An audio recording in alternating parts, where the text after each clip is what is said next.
Welcome back to Global War in 1939. This is the Allied turn review. So just to recap, the opponent that I'm playing doesn't have a YouTube channel.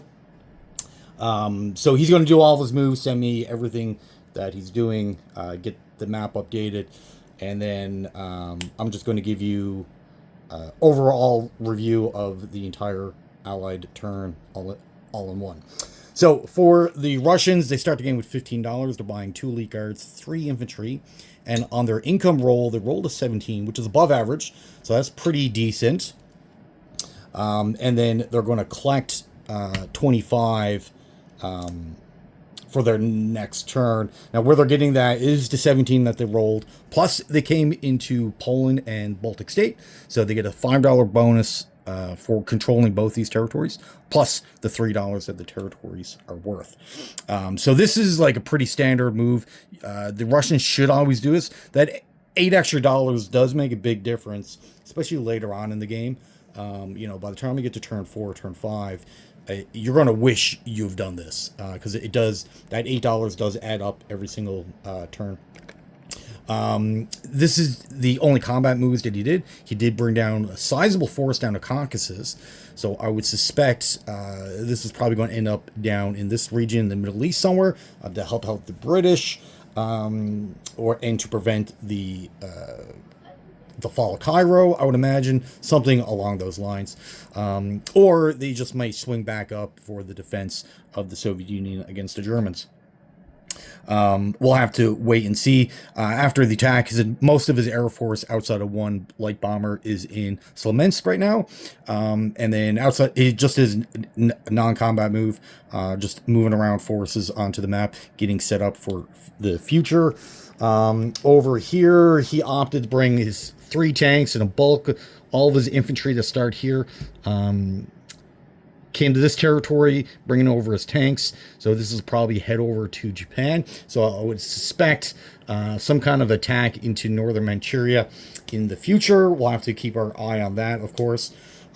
His purchases, he laid down 2 elite guards in Stalingrad and the other 3 infantry in Novosibirsk. So I would highly suspect there'll be an attack against Japan at some point in the future. For Communist China, they did a pretty standard move. They came up and attacked Johar, only losing 1 infantry in the process. The Japanese did lose both of theirs. So then Communist China increased their territorial income by 1. They start the game with 3, bought 1 infantry, placed him in Yunnan, and they collected 4. Pretty standard stuff there. Over here with the British. So the British, they start with 35. They got a medium factory, military base, a few infantry, and a mech. The bulk of the infantry got placed in London. The factory and military base is now in Africa. So the factory's in Cairo. That's pretty standard. And then for his combat, he actually did quite a bit of combat moves. And his income, he collected 55. Because he was pretty aggressive this turn, actually did quite a bit of moves. In the Atlantic, things were pretty bleak for him, but he was able to scrape together a pretty decent win. The Germans had the French battleship here. That got taken out by a handful of fighters and the sub. The British did lose the sub in the process. And then he came out and got rid of the 2 subs and cruiser, again, using his air force to help out. So he came in with a destroyer and a few planes and wiped that out. These subs are great on attack. They're terrible on defense. So if you're engaging in some kind of sub warfare, or that's the bulk of your force, you always have to be on the attack. If you go on defense, your fleet is probably going to get wiped out. So he's able to get rid of that. So that was a pretty big chunk of the German Navy. Getting rid of that battleship was a big deal for him. But in order to take these 2 out, he left our sub fleet up here. So we still got our 8 subs. So that's good for us. And then Canada, they just bulked up or added more units. They built a destroyer and infantry and collected 12 their income. Now down in Africa, if you recall from the German turn, all this was actually all German outside of northern Algeria. So he attacked Tunisia. He took the transport that he inherited from the French, took down an infantry artillery, landed that off in Tunisia, and then used a guy from northern Algeria came in here, only losing one infantry, killing the two French Axis units, and then the other two came into Morocco, bringing down both of his bombers from London and getting rid of that. He didn't lose anything there, so that was pretty cool. I expected Morocco to fall, but I didn't expect Tunisia to fall this early, so that was kind of a blow. He did activate Greece, so that's pretty standard. You'll probably see that every game. I really don't see any reason why you wouldn't. Yeah, you're putting your transport at risk, so you'll have to replace it for the next round if you want to continue to get that bonus, which you should.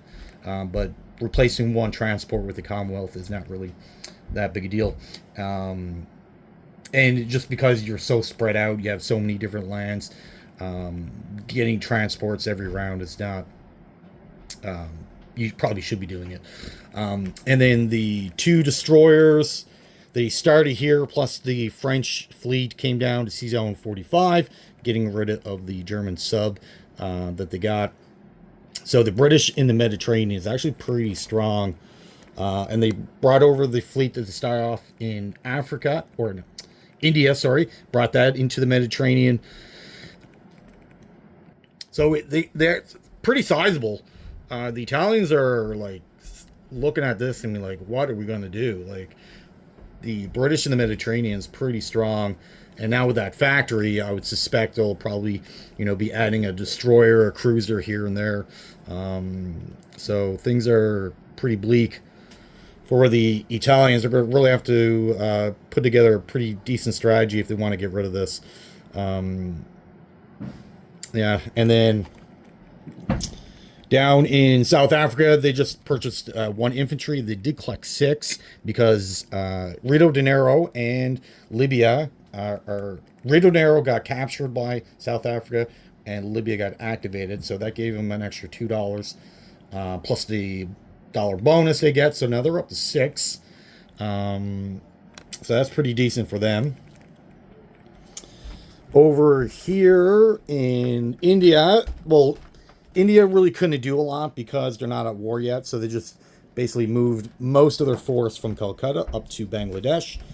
They did activate these 2 islands, so Sumatra and Borneo, gives them an extra $8, so why wouldn't you, of course. But this does leave Hong Kong vacant, but you're probably going to lose Hong Kong regardless, so just give it to the Japanese and use that infantry to activate Borneo. You'll probably collect more in the long run doing that. For their purchase, they get a destroyer, 3 infantry, and they collected 31, I believe. And then for Anzac, they did go ahead and activate Dutch New Guinea and Dutch East Indies. So they activated both of them, giving them an extra $3. Plus now they have access to the Dutch fleet, so which adds to their own fleet. So that's pretty decent for them. Again, pretty standard moves. You could probably expect this to happen every game. Next round, I wouldn't be surprised if both of these islands will now get activated by the FEC, which will give them all the money islands will be in secure of the Allies. Which is good for them, bad for the Axis. For the Chinese, what did they do? Pretty much move most of their force into this territory here, kind of leaving these vacant. So I would suspect what they're hoping would happen. The Japanese would come in as a walk-in, and then the Chinese would counterattack. They did come up into Shashi, and there was 1 Japanese infantry there. So they were able to take that out pretty easily using their fighter and a couple of infantry, suffer no losses. On their purchase, they got 3 artillery because they're allowed because the Burma Road's open. And the Americans did lend lease a tank because they're allowed because of the Burma Road. And then on income, because of that $5 bonus, they actually collected 17. So China's pretty rich. Like, that's pretty scary. So we're going to have to figure out something to do with that. Japan's kind of weak now in mainland China. So how the Japanese are going to respond to the strong Chinese opening move, we'll have to figure out. The 2 territories that they captured, I have no doubt we can take them back. Their follow-up after this is they only got 1 infantry each. But it's this build up here that can really cause us problems in a couple of turns. So we'll have to figure that out. For the Americans, they start the game with 20. They did lend lease China that tank. They built a military base, placed that in Hawaii. So now they can start producing infantry for the defense of Hawaii and the Philippines without having to use their transports to get units across the map. On their die roll, they did roll a 12, but they're going to collect 17 because when Germany declares war on, or when Germany attacks France or takes out Paris, the Americans get a $5 increase on their income track. And they also got 2 Marines and a infantry, saving $1. They really put a lot of their force moving over a lot of material from the Atlantic over to the Pacific. The starting fleet in Hawaii, they moved it back to San Francisco. Just getting their fleet together in one spot.